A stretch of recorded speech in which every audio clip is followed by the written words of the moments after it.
Salut tout le monde! Pour la promenade d'aujourd'hui, on va parler légendes et gros cailloux. On va partir visiter l'un des sites géologiques les plus impressionnants de Haute-Savoie, un endroit qui m'est personnellement très cher puisque c'est ici que j'ai fait mes premières saisons d'été de guide. Aujourd'hui, on visite les gorges du Pont du Diable. Hé Flo, on va où aujourd'hui? Vous savez combien ça coûte ça? Bientôt 3 balles. Remarquez, on aurait fait venir l'exorciseur, on aurait acheté des cierges, ça aurait pas coûté 3 balles non plus. Exorciseur? Mais pourquoi faire, monsieur Chiarouti? Pour chasser le diable, madame Langlois. Dans le nord de la Haute-Savoie, si vous prenez la route entre Thonon-les-Bains et Morzine, vous passerez obligatoirement à côté d'un bâtiment indiquant les gorges du Pont du Diable.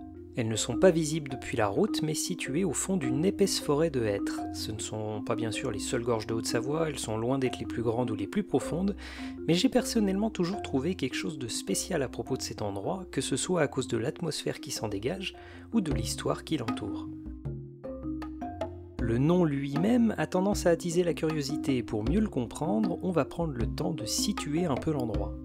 Les gorges du Pont du Diable se trouvent sur le parcours de la Dranse de Morzine dans le massif du Haut-Chablais, pile entre deux petits bleds, Laverne sur la rive gauche et Laforcle sur la rive droite. Petit détail pour les non-savoyards, on ne prononce jamais le Z à la fin du nom d'un lieu et hormis quelques exceptions comme Avoria et Laclusa, on ne prononce même pas le A non plus. Et donc il y a bien longtemps, dans cette époque lointaine où les gens se déplaçaient en marchant, les habitants du hameau du Joty, en rive gauche, étaient obligés de se taper un méga détour pour rejoindre le village voisin de la Forcle, à cause de l'absence de pont. Il existait cependant un raccourci peu fréquenté qui coupait par la forêt, un chemin néanmoins dangereux puisqu'il imposait de traverser la rivière au-dessus d'un gouffre impressionnant grâce à un immense rocher coincé entre les deux parois, un rocher surnommé le Pont du Diable. Et pour comprendre le nom, il suffit simplement de regarder un peu l'endroit et surtout la tronche du chemin qui permet de traverser. On en avait déjà parlé dans l'épisode sur le Mont Blanc, mais il faut se remettre dans le contexte et se dire qu'autrefois en montagne, on voyait le diable absolument partout. Une série d'accidents et la population se disait généralement « C'est l'endroit qui est pas bon ». Et que cela devait être à cause de créatures malveillantes et autres monstres maléfiques. Donc pour le Pont du Diable, pas besoin d'aller chercher plus loin que simplement les croyances et les superstitions de l'époque, pas de légende, pas de... Bon, vous voulez la légende, j'imagine. Alors, il y a très longtemps, un jeune berger du Joty, qui était tombé fou amoureux d'une belle et tendre fille de la Forcle, désespérait de la distance qui les séparait. Il tenta à plusieurs reprises de construire un pont permettant de rallier ce village voisin, mais celui-ci finissait toujours par s'écrouler. Dans ses prières, il implora le bon Dieu de l'aider à construire ce pont, S'il te plaît. mais aucune aide ne vint. Comme si j'avais que ça à faire. Désespéré, il se tourna finalement vers le diable qui lui proposa un marché, celui de construire un pont indestructible Pas de problème. en une seule nuit, Livré emballé. en échange de l'âme du premier qui le traverserait. Franchement, ça vaut le coup. Le berger accepte et la nuit tombée, un énorme rocher s'écroule de la montagne et vient se coincer au-dessus de la rivière. Le jeune berger est fou de joie, mais au moment de traverser le pont, se rappelle du marché et s'empresse de faire traverser une de ses chèvres en premier. Le diable est trompé Oh le bâtard. et le berger traverse en toute sécurité. Vous avez l'impression d'avoir déjà entendu cette histoire? C'est normal, c'est à quelques détails près, plus ou moins la même légende pour un gros paquet de ponts un peu partout, et rien qu'en France, le nombre de ponts du diable s'élève à 169. La majorité d'entre eux sont bâtis de la main de l'homme, et même s'ils ne portent pas toujours officiellement ce nom, comme le pont Valentré à Cahors par exemple, le diable fait constamment partie de l'histoire de leur construction. Malgré toutes ces croyances, cela n'empêchera pas un intrépide charpentier du nom de Jean Beauchaton d'avoir l'idée un peu folle en 1892, alors que le tourisme est quasi inexistant dans la région, de venir installer des échelles et des escaliers de bois pour faire visiter les gorges. Le site évoluera avec le temps, changera de propriétaire plusieurs fois et passera de quelques dizaines de visiteurs par an lors de ses débuts à l'un des sites les plus visités du département de nos jours. Les gorges, ainsi que toute la région du Chablais, font aujourd'hui partie d'un réseau spécial soutenu par l'UNESCO, le label Géoparc, qui met en valeur le patrimoine humain et la géologie particulière d'une région.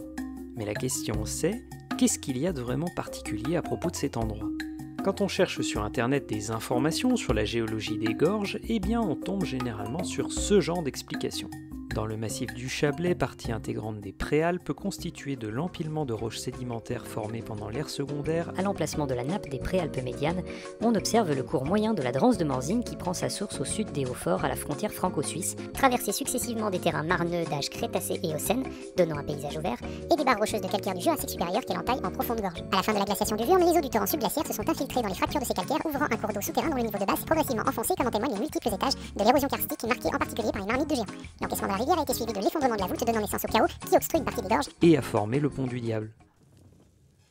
Ouais, c'est pas faux. Ouais, c'est un peu le problème de la géologie. Ça a beau être une science passionnante, les spécialistes ont la fâcheuse tendance à rendre ça indigeste au possible en s'aidant d'une montagne de termes barbares et de jargon scientifique. Mais vu que le but de cette chaîne, c'est d'être accessible à tous, on va prendre le temps de décortiquer un petit peu tout ça, et pour cela, on va remonter un peu dans le temps.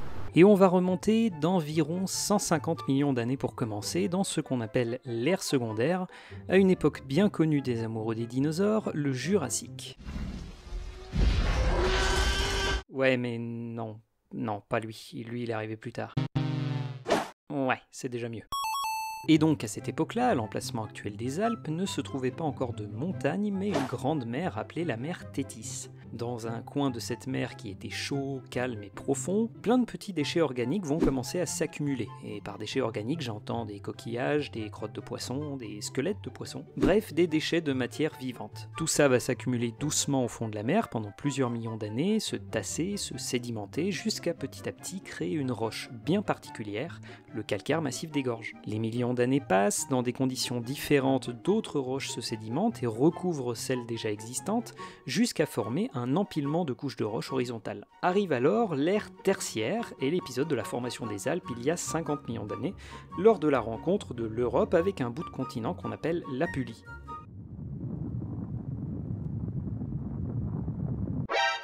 Ouais, je crois que ça va pas passer là. Non, mais c'est pas grave, t'as qu'à passer en dessous. Ah ouais, pas bête.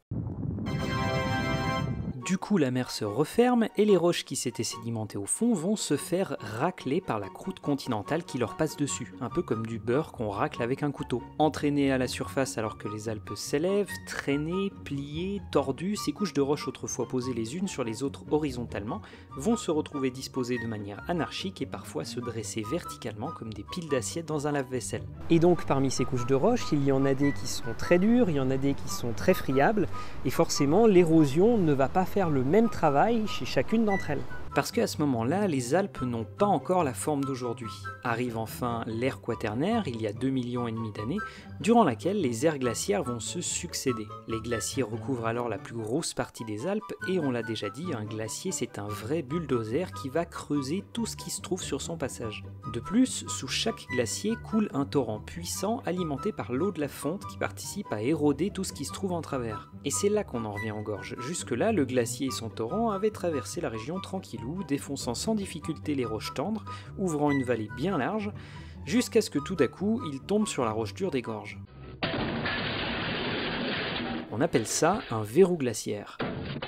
Le calcaire massif qui compose les gorges étant beaucoup plus solide que le reste des roches qui l'entourent, le glacier ne va pas pouvoir creuser avec autant de facilité et ne pourra ouvrir qu'une étroite faille dans la pierre, faille qui s'approfondira petit à petit jusqu'au niveau actuel. On l'observe d'ailleurs à peine 1 km en amont des gorges du Pont du Diable, avec la vallée qui se resserre d'un seul coup lorsque ce même calcaire massif ressort. On voit bien la forme en V de la vallée qui n'a pas pu être creusée très large à cet endroit, et l'homme en profitera plus tard pour y poser les fondations d'un barrage. Reste finalement l'histoire des rochers qui recouvrent le gouffre, et sur ce sujet, deux théories s'affrontent. La première étant qu'au début, le torrent traversant les gorges avait creusé un passage souterrain, et que les rochers qui la recouvrent aujourd'hui ne seraient que la voûte s'étant finalement écroulée. La deuxième théorie explique que ces blocs viendraient d'un immense éboulement parti des rochers de la Garde, une falaise dominant les gorges, un éboulement survenu probablement vers la fin de la dernière ère glaciaire, il y a environ 15 000 ans. Reste bien sûr encore la théorie du diable, mais curieusement il semblerait que celle-ci soit de moins en moins prise au sérieux. Voilà pour ce qui est de l'histoire des gorges du Pont du Diable. Comme d'habitude, il y aurait encore énormément de choses à dire à propos de cet endroit, et j'espère que les spécialistes qui regardent cet épisode sauront me pardonner pour les quelques raccourcis que j'ai osé prendre. J'en profite pour remercier mes anciens collègues de la Société des Gorges du Pont du Diable ainsi que les membres du Géoparc Chablais et de l'association Tétis, sans qui cette vidéo n'aurait probablement jamais vu le jour. Comme d'habitude, si cet épisode vous a plu, n'hésitez pas à le partager, à laisser un commentaire ou à vous abonner à la chaîne. En attendant la prochaine promenade, prenez soin de vous, ouvrez les yeux et les oreilles, et je vous dis à bientôt.